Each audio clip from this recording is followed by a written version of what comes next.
You know, for 10 long years, I was a ghost in my own home. My name is Dolores, and at 71 years old, I had perfected the art of being invisible. I was just the old lady, Louis's mother, the background noise at family gatherings. My daughter-in-law, Cynthia, saw to that. She came into our family like a beautiful, poisonous vine, wrapping herself around my son and slowly choking the life out of everything my late husband Mario and I had built. She was elegance and cruelty, all wrapped up in designer dresses. To her, I was a servant. Dolores, make me coffee. Dolores, iron my dress. She never called me Mom. I was just Dolores. The worst part was my son, Louis. My own boy. He saw it all, the condescension, the way she'd suggest, ever so sweetly, that a retirement home would be so much better for me, the way she'd shoo me to my room when her important friends came over. And he did nothing.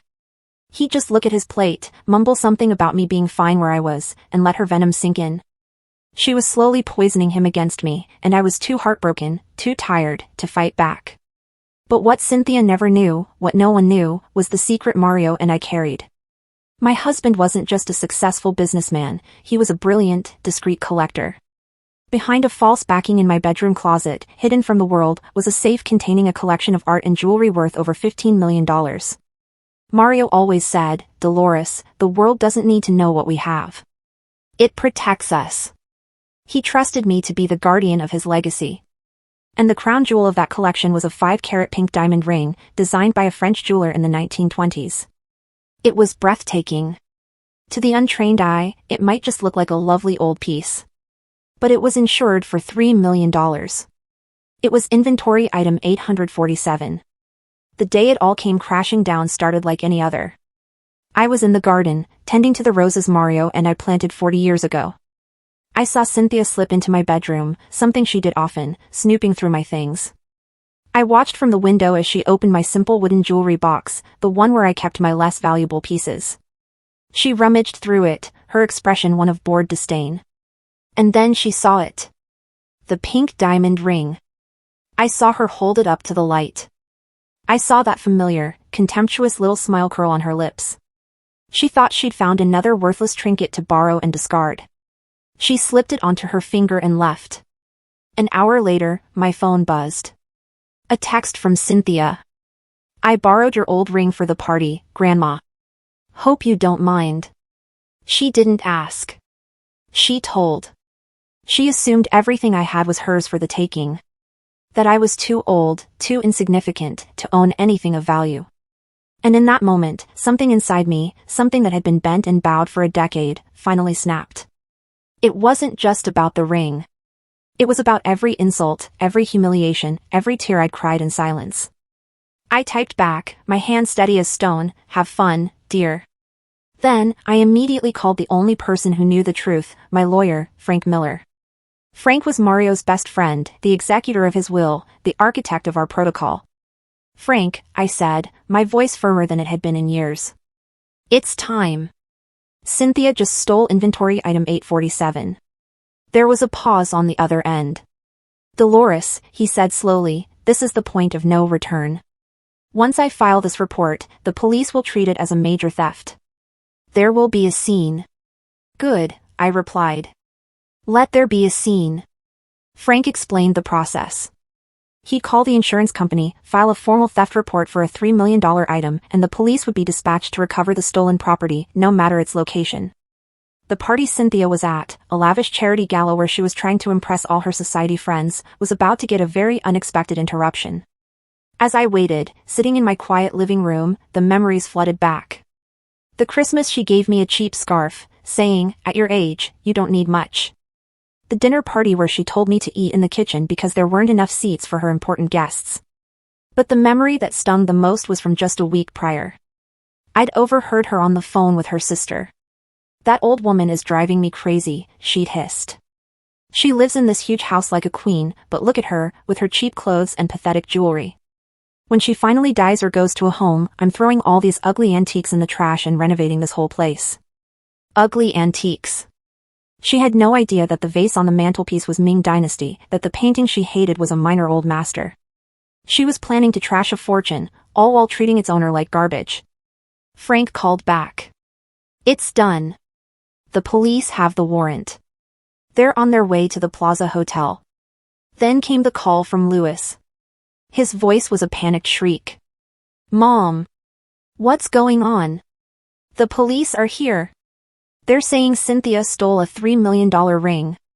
This is insane. It's not insane, Louis, I said, my voice calm, a stark contrast to his hysteria. Your wife took a piece from your father's collection without my permission. It is worth exactly $3 million. What collection? He yelled. Dad never had anything like that. Mom, you have to call them and tell them it's a mistake. And there it was. My own son didn't believe I could possess anything of value. He bought into Cynthia's narrative so completely that the idea of me owning a $3 million ring was laughable to him. Louis, I said, my heart breaking all over again, there are many things you don't know. Your wife has made a very serious mistake, and now she faces the consequences. He begged, he pleaded, he talked about her ruined reputation. I almost laughed. Her reputation? I asked. What about the 10 years of my life she's treated me like trash? What about the conversation where she told her sister I was pathetic?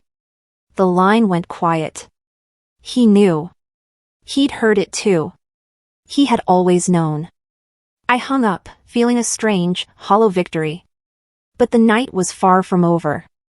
20 minutes later, Frank arrived at my house, accompanied by another man, Patrick, a private investigator. Dolores, Frank said, his expression grave. There's more. After you mentioned a few months ago that things in your jewelry box seemed moved, I took the liberty of having Patrick look into Cynthia. What he found, it goes far beyond the ring. Patrick opened a folder. Inside were photographs of Cynthia at various pawn shops and antique dealers. Receipts. Even video stills. Mrs. Dolores, Patrick said in a professional tone, your daughter-in-law has been systematically stealing from you for the past 2 years. Small items at first, a brooch, pearl earrings, a silver necklace. Things you might assume you'd misplaced. We've documented 12 separate sales, totaling approximately $45,000. I felt the air leave my lungs. She hadn't just been humiliating me, she'd been robbing me blind. While I was blaming my own aging memory, she was methodically selling my past. But, how? I stammered. She's clever, Patrick explained. She only took pieces you rarely wore, items from the bottom of drawers. She's been mentally cataloging your belongings for years. Furthermore, we have evidence she's been photographing your more valuable antiques and art, likely planning for larger thefts in the future. Frank added, we have recordings of her in pawn shops, lying through her teeth. She tells them the jewelry was from her deceased grandmother, or that her husband gave it to her but she needs cash for an emergency. The betrayal was so profound it was almost physical. The elegant dresses, the spa treatments, the luxurious vacations she always flaunted, they were funded by my stolen belongings. She was living a life of luxury, paid for by the useless old woman she despised. And, Patrick added, turning a page, her spending habits perfectly matched the money she made from selling your jewelry. Why didn't you tell me? I whispered, my voice shaking. Frank looked pained. We needed concrete evidence, Dolores. And we were waiting for her to make a big mistake, one she couldn't talk her way out of. Stealing the $3 million ring, that was it. Just then, my phone rang again. An unknown number. It was Detective Margaret Garcia from the Metropolitan Police. Mrs. Dolores? We're at the Plaza Hotel with your daughter-in-law. She's quite distressed and insists you gave her permission, that this is a misunderstanding. Could you come down to clarify the situation? I took a deep breath. Detective, she took that ring without my permission. I have the text message to prove it. Furthermore, that ring is part of a legally registered collection. I will be there within the hour with my lawyer and documentation that proves not only that the ring is mine, but that my daughter-in-law has been stealing from me for years. I hung up and looked at Frank and Patrick. Gentlemen, I said, standing up straight, feeling a power I hadn't felt in a decade. It's time they all learned exactly who they've been dealing with. Patrick spoke up once more. There's one more thing, Mrs. Dolores. We have recordings of Cynthia speaking with an art appraiser. She was planning to have you declared mentally incompetent. She told him, and I quote, the old lady doesn't even know what she has. I could steal half her stuff and she'd never realize it. She's too senile. That was the final blow. Not just theft, not just humiliation, but a calculated plan to strip me of my dignity and my rights. She was going to have me declared senile and lock me away. Frank, I said, my voice ice cold. I want you to press every possible charge. For the ring, for the 2 years of thefts, for everything. And I want my son to see the whole, ugly truth. When we arrived at the hotel, it was chaos. Police cars, gawking guests, reporters starting to gather. It was the high society scandal of the year.